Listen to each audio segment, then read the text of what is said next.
지금부터 좀 적당한 계획을 세우셔야 나중에 정말 이제 목전까지 숨이 차오르지 않는 상황을 예방하실 수가 있을 겁니다.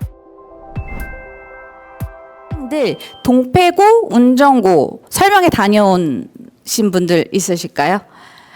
그러면 제가 질문 하나만 드려도 될까요? 싫으세요? 네. 혹시 이제 공통점이 혹시 발견 못 하셨나요? 운전고, 동패고에서 어떤 설명에 큰 흐름이 있었는데, 큰 생명공학, AI 굉장히 많이 언급됐죠. 네, 바로 그건데 저희가 한번 같이 살펴보겠습니다. 지금 드린 자료 중에서 이렇게 운전고 2025학년도 신입생 교육과정 요 프린트가 있어요. 요거 한번 같이 보실까요?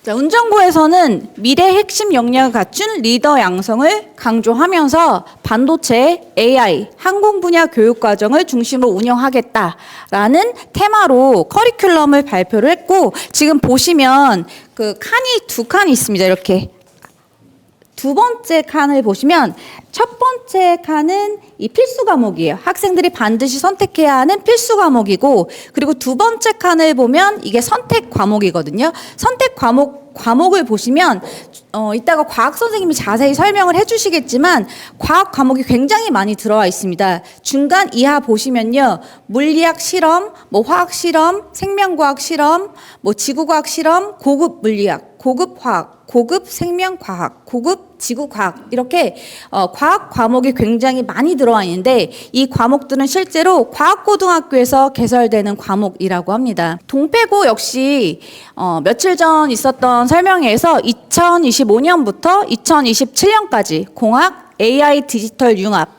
교과 특성화학교를 운영한다고 발표했고요. 지금 보시면 그 다음 페이지에 동패고등학교 또 커리큘럼을 보시면 과학 과목 굉장히 강조되어 있는 것을 볼 수 있습니다.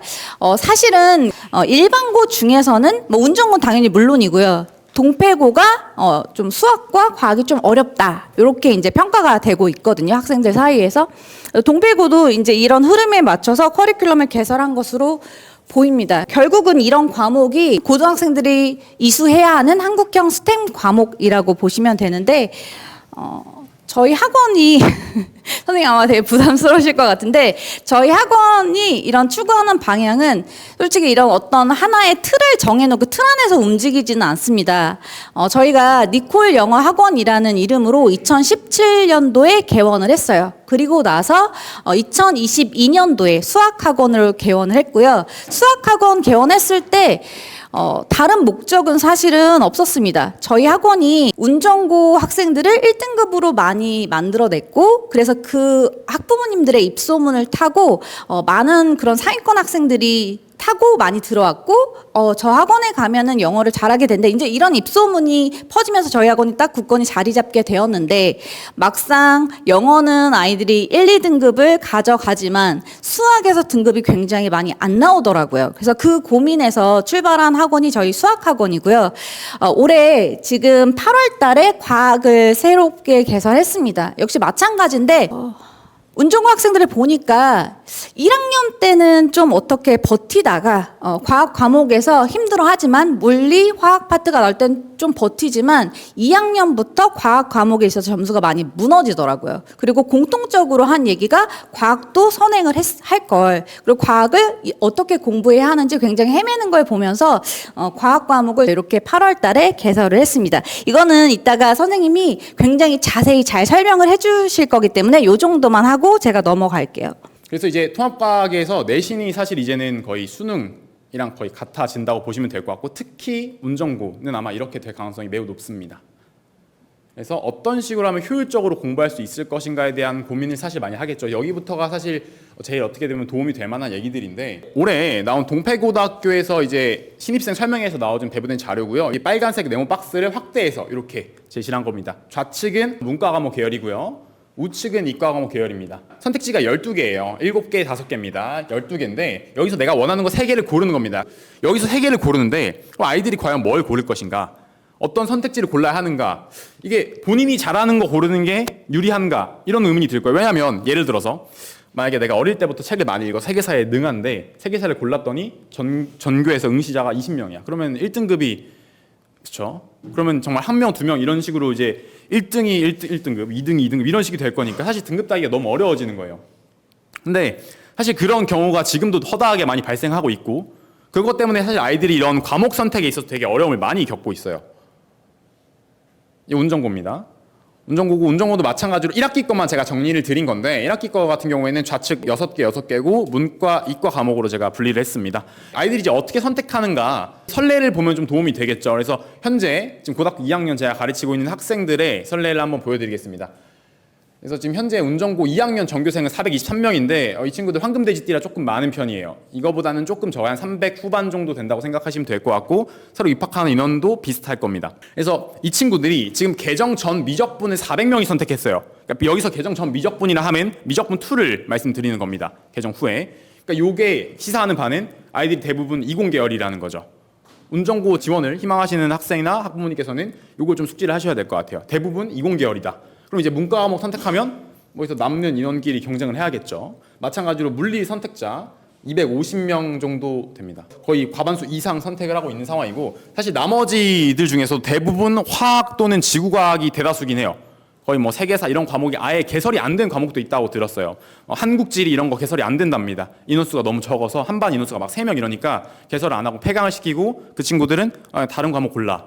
이렇게 되면 그 친구들도 중간에 뜨는 거죠. 나는 한국지리 하려고 한국지리 선행했는데 갑자기 반이 폐강된대.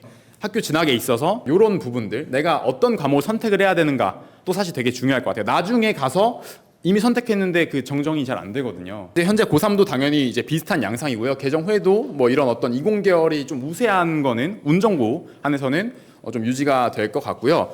동패고 같은 경우에는 인원수가 300 지금 후반대 정도인데 물리학 응시자 150명 정도라고 하더라고요. 그래서 운전고뿐만 아니라 일반고 상위권 학생들까지 좀 포함해서 제가 어떤 시간 관리랑 방향성에 대한 고민이 증가한다고 말씀을 드릴 수가 있는 게 되게 많이 문의를 주세요. 학부모님들께서. 예를 들면 운전고 갔을 때 고등학교 1학년 때 본인이 이제 대수랑 미적분을 1학기에 다 해야 됩니다. 현재는 그래요.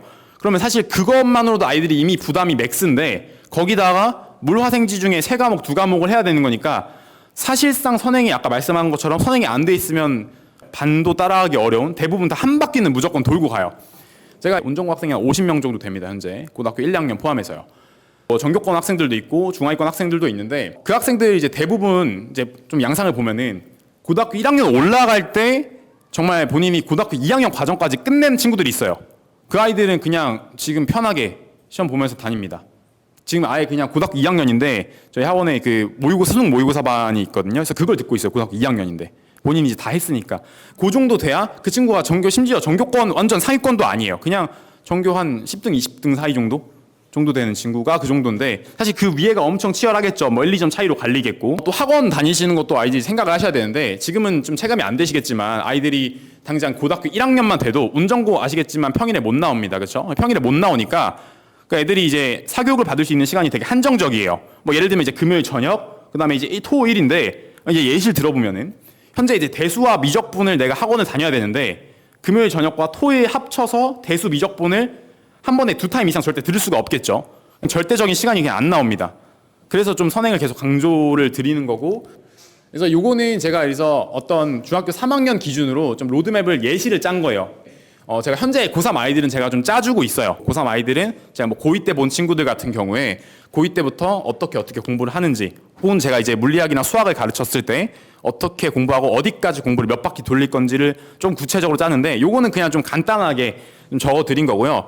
상위권을 희망한다고 가정을 했을 때 우선은 겨울방학에 무조건 통합과학 당연히 하셔야겠고요. 그다음에 물리학, 화학 중에 하나는 무조건 한 바퀴는 최소 돌아야 이제 고등학교 2학년 되는 겨울방학에 좀 여유로울 수가 있습니다. 왜냐하면 여름방학에 해야지라는 친구들이 되게 많은데 여름방학이 4주 또는 4주가 안 되는 경우가 되게 많아요. 그래서 여름방학에 사실 뭐 많이 할 수가 없거든요. 그리고 이제 수학하느라 많이 급할 거예요. 장담합니다. 과학할 수 있는 건 최대한 이제 겨울방학을 활용을 해서 어떤 과학 탐구 선행을 하시는 게 좀 유리하다고 말씀 좀 드리고 싶고 추가적으로 요즘 학교들 아까 진로 선택 많이 개설됐다고 말씀을 드렸는데 그 AI 관련된 과목도 많이 개설이 됐죠. 데이터 사이언스. 이걸 들으려면 아이들이 이제 코딩을 배울 겁니다. 대부분 파이썬으로 합니다. 대부분 파이썬으로 하고 뭐 C 언어로 하는 학교도 간혹 있는 것 같은데 웬만하면 이제 학생들 대상이어서 파이썬으로 좀 진행을 하는 것 같아요. 아이들이 처음에 당연히 좀 뭐 인강을 듣든 조금 선행을 하든 파이썬을 좀 공부를 해서 가려고 한단 말이죠. 저희가 뭐 물화생지를 선행하는 것처럼 어떤 그런 소요도 분명히 들어갈 거고, 그래서 그런 것들을 좀 생각을 하셔서 아이들이 나중에 고등학교 2학년 때 정말 허덕이지 않으려면 지금부터 좀 적당한 계획을 세우셔야 나중에 정말 이제 목적까지 숨이 차오르지 않는 상황을 예방하실 수가 있을 겁니다.